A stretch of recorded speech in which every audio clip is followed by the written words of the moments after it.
Hello everybody, thank you so much for joining me for today's video. My name is Madison Reeves and I'm one of the real estate agents and sales team leaders on Christian's team Real Estate here. And today I want to talk to you about a frequently asked question we get all the time. And that is, how do I buy and sell a house at the same time?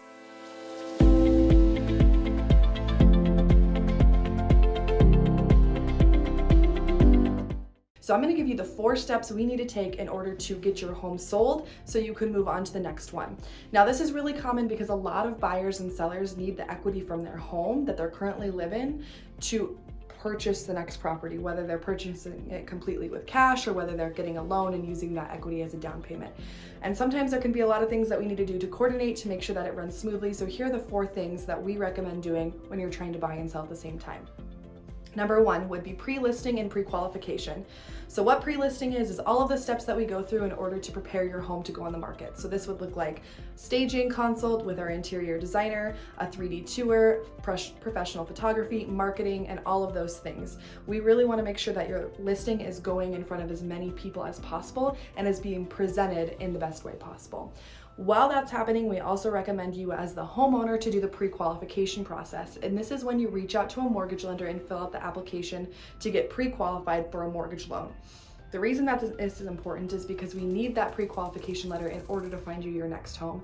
In addition to that, any lender is going to need the information of what equity you have in your home in order to put down into the next purchase. Once those things are done, we can move on to step number 2, which is getting your home on the market and getting it under contract. So we want to get it under contract as soon as possible, and we do not want to look for a home for you until we are under contract.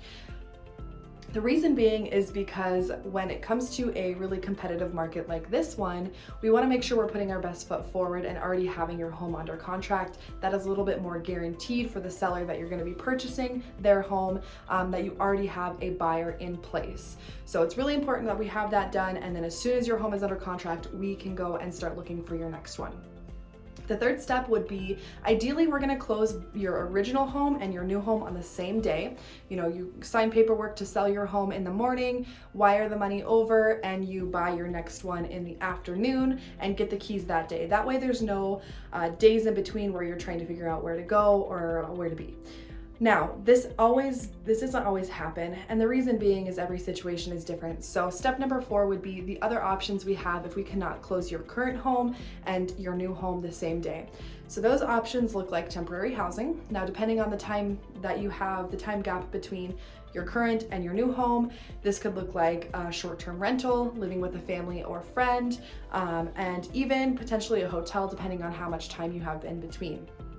The second one would be a leaseback. So what a leaseback is when we receive an offer on your current home, we could ask the new buyers of your current home to actually lease the property back to you once you close on it, to give you some more time and transition into your new property. And the 3rd and final one, and sometimes the least likely one, is an early move-in. We try not to do this as sometimes it can be a little sticky. I mean, it's not a done deal until we get to the table. So there are risks involved with this, but we have done it successfully before. And basically what that looks like is you move into your new property before you close on it, early move-in before closing. So there you have it, folks. Those are the 4 steps that I would recommend taking in order to buy and sell successfully at the same time. If you have any questions, please let us know. But at the end of the day, it just looks like pre-listing and pre-qualification, getting it under contract to start shopping, closing on the same day, and then of course exploring those other options if you have to, if closing on the same day is not possible. We would be happy to talk to you about any market questions you have or questions about the process, or if you're interested in buying or selling a home, please let us know. We would be happy to help in any way we can.